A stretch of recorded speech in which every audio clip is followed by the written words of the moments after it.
क्योंकि अकेली तो मलाला नहीं है कि ये सब कुछ कर देंगे, हम भी लड़कियाँ हैं, हम भी करेंगे।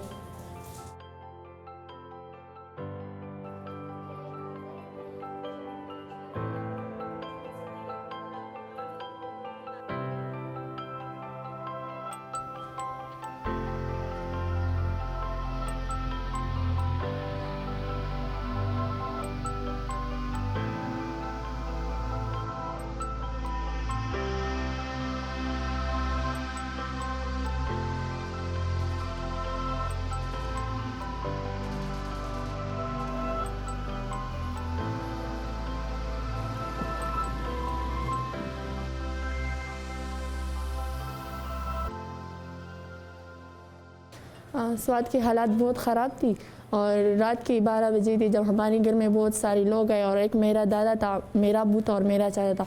उन लोगों को लेने गए और ईद उल फितर था। जब वो उन्हें लेकर गए तो तख्ताबंद में उनको ज़बह कर दिया गया था।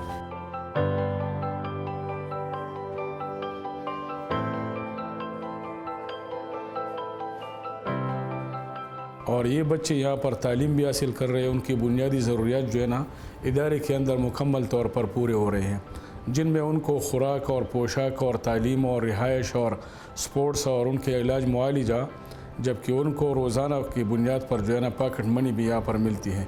जो हमारे बच्चे 2009 में दाखिल हो गए थे, अभी वो सेकंड ईयर FSC में पहुंच गए हैं। ये बच्चे यहाँ से पास आउट करने के बाद यूनिवर्सिटी में जाएंगे, मेडिकल कॉलेज में जाएंगे, इंजीनियरिंग बनेंगे, तो उनके लिए भी हम $200 सालाना उनके लिए एक फ़ंड हमने हर बच्चे के लिए जमा किया हुआ है, ताकि मुस्तक़बिल में भी उनका जो है ना वो तालीम का सिलसिला जारी रहे।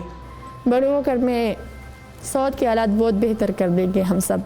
मैं तो कैप्टन ही बनूंगी क्योंकि मेरा बहुत अरमान है। मेरी बाबा का अरमान था, बस वही पूरे करेंगे और जब वो पूरी हो जाएंगे तो फिर देखेंगे आगे की जितना हमारा कोशिश है उतना ही करेंगे लोगों के लिए।